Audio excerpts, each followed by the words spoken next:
श्राद्ध। एक दिन सुबह सुबह पंडित जी दरवाजे पर आ धमके। उनके हाथ में पोथी पत्रा था।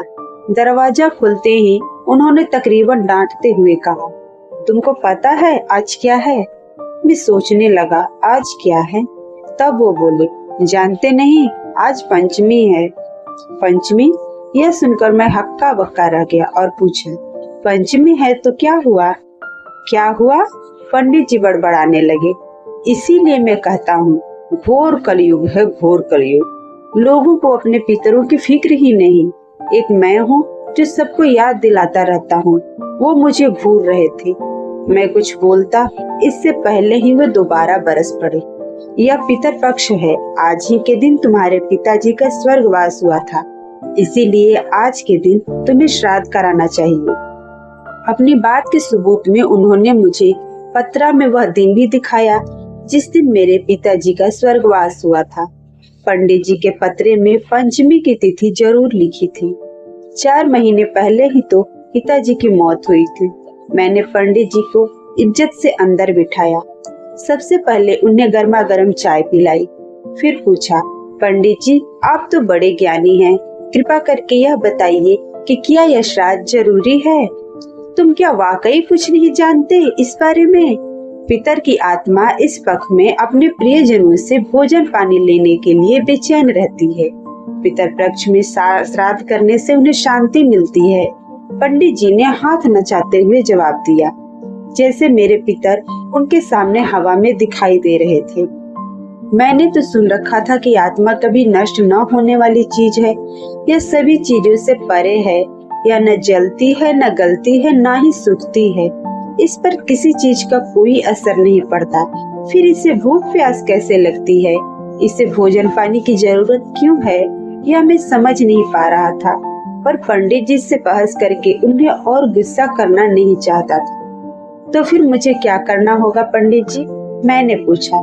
कुछ खास नहीं, पास ही की किसी बहते हुई नदी में पितरों की शांति के लिए तर्पण करना होगा। उसके बाद कुछ ब्राह्मणों को भोजन कराकर दान देना होगा। उन्होंने तो ऐसे कहा जैसे यह कुछ भी नहीं है। तर्पण के लिए क्या करना होगा? थोड़ा सा जौ, तिल, दूध, शहद वगैरह ले लो। कुछ सामान मेरे पास है, एक लोटा ले लो और मेरे साथ चलो। मैंने उनके द्वारा बताई हुई चीजों को तुरंत इकट्ठा किया। तर्पण न करके मैं अपने पितरों के क्रोध का शिकार नहीं बनना चाहता था। पता नहीं कोई पितर नाराज होकर कुछ नुकसान न कर डाले। जीते जी तो पिताजी ने मुझे कभी डांटा तक नहीं, पर अब तो उनकी आत्मा है, आत्मा का क्या भरोसा। खैर, मैं पंडित जी के साथ सामान को लिए नदी की ओर चल पड़ा। नदी तट पर जाकर पंडित जी ने मुझसे कहा, सबसे पहले तुम नहा लो, उसके बाद तर्पण का काम करेंगे। नदी का पानी बहुत गंदा था, पर तर्पण के लिए नहाना जरूरी था। किसी तरह आँख, कान और नाक मूंद कर मैंने डुबकी लगा ही ली। इसके बाद पंडित जी ने पानी में मिट्टी घोलकर मेरे बदन पर लेप लगा दी। ऐसा करते समय वह कुछ बुदबुदा भी रहे थे। चलो अब इधर आओ, नदी किनारे बैठते हुए पंडित जी ने कहा। फिर उन्होंने मेरी उंगली में घास की एक अंगूठी पहना दी और कहा, यह कुश है, इसे पहनने से मन साफ होता है। इसे पहनकर किए गए वादे जान देकर भी पूरे करने चाहिए। लोग तो न वादों को निभाते हैं और न ही उन्हें सही फैसला मिलता है, पर लोग एक घास के लिए अपनी जान तक न्यौछावर करने को तैयार रहते हैं। वाह रे घास। खैर, आगे उन्होंने मुझे आटे में दूध, शहद और तिल मिलाकर लड्डू बनाने को कहा। मैंने लड्डू बनाते हुए पूछा, पंडित जी इसका क्या होगा? इन्हीं से तो तर्पण होगा। तुम्हारे पितरों को ये लड्डू ही मिलेंगे। सबके नाम पर एक एक लड्डू संकल्प कर बालू पर रखने होंगे। ये लड्डू बालू पर ही लुढ़कते रहेंगे या मेरे पितरों के मुंह में जाएंगे, यह मैं नहीं जानता।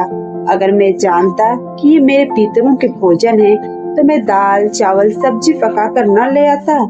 अब उन पितरों को पानी पिलाना था। पंडित जी बोले, नदी में कमर भर पानी में उतरकर अंजलि में भर भर कर पितरों को पानी पिलाओ। यह गंदा पानी पितरों के पीने के लिए है। मुझे संकोच हो रहा था।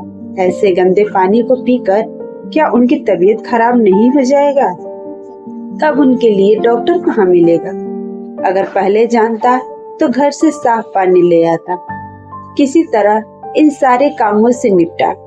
पंडित जी ने आगे का कार्यक्रम बताया।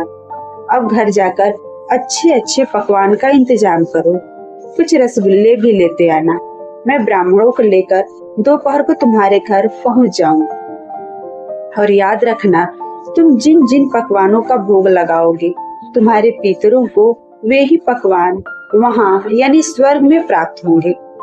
आदेश देकर तो पंडित जी चले गए। दोपहर को 20 ब्राह्मणों के साथ पंडित जी पधारे। नाक के नथुनों को फुला फुला कर उन्होंने चारों दिशाओं की हवाओं को समेटा। जब उनकी नाक में मन की इच्छा अनुसार सुगंध न भरी तो वे कुछ शंकित हो गए। मुझे एक कोने में खींच कर ले गए और बोले, सब कुछ मंगवा लिया है ना? देखो, ब्राह्मणों के भोजन में कोई कसर नहीं रहनी चाहिए। तुम यहाँ इन्हें जो खिलाओगे, तुम्हारे पितरों को स्वर्ग में वही सब मिलेगा। पंडित जी, आप चिंता क्यों करते हैं? मैंने सारा इंतजाम कर लिया, आप निश्चिंत रहें। मैंने उन्हें भरोसा देकर शांत किया। थोड़ी ही देर बाद उन्हें आसन पर बिठाकर पत्तल परोसी गई। मैं वहीं सामने ही खड़ा था। सभी 21 ब्राह्मण बैठ चुके थे। मेरा बेटा एक परात में रोटियां लेकर उन्हें परोसने लगा और बेटी भी पीछे से आलू, चना दाल और सोयाबीन की सब्जी परोस रही थी। पंडित जी यह सब देखकर आग बबूला हो गए। कहाँ वे तरमाल उड़ाने के लिए अपनी लपलपाती जीभ बार बार होठों पर फेर रहे थे और कहाँ यहाँ की सूखी रोटी और आलू, चना दाल और सोयाबीन की सब्जी। वे पैर पटकते हुए उठ खड़े हो गए। पंडित जी चिल्लाकर बोले, यह क्या मजाक है? यह तो घोर अपमान है हम ब्राह्मणों का। तुम्हारी यह हिम्मत कैसे हुई? मैंने हाथ जोड़कर निवेदन किया, शांत पंडित जी, शांत हो जाइए। मैंने कोई गलती नहीं की है, जरा मेरी बात तो सुनिए। आपने ही तो कहा था कि ब्राह्मणों को जो भी भोजन खिलाओगे वही मेरे पितरों को मिलेगा। पंडित जी, मेरे पिताजी का हाजमा हमेशा कमजोर रहा। वे कभी भी घी नहीं पचा पाए। जिंदगी भर सूखी रोटी ही चबाते रहे। आलू, चना दाल और सोयाबीन की सब्जी उनकी पसंद की सब्जी थी। इसीलिए मैंने वही सब्जी बनाई है ताकि मेरे पिताजी को उनकी पसंद का खाना मिल सके। अब इसमें मेरी गलती कहाँ है पंडित जी? यह श्राद्ध तो मैं अपने पिताजी के लिए ही कर रहा हूँ ना, फिर उनकी सुविधा और सुविधा का ख्याल रखना तो पड़ेगा ही। पंडित जी यह बात सुनकर चुप हो गए। उन्होंने मुझे घूर कर देखा और फिर मजबूरन पत्तल को हाथ लगाया। मन ही मन वो मुझे हजारों गालियां दे रहे होंगे, क्योंकि उनकी जूती उन्हीं के सिर पर जो पड़ गई थी। भोजन खत्म होने के बाद वे लोग भाग खड़े हुए। सो आज तक मेरे दरवाजे पर नहीं आए। वे अपनी दक्षिणा कैसे मांगते? क्योंकि उन्हें पता चल गया था कि मेरे पितरों को पैसों की जरूरत तो थी ही नहीं। तो दोस्तों, आपको ये कहानी कैसी लगी कमेंट में जरूर लिखें। पसंद आई हो तो चैनल को सब्सक्राइब करें, वीडियो को लाइक करें। Thank you.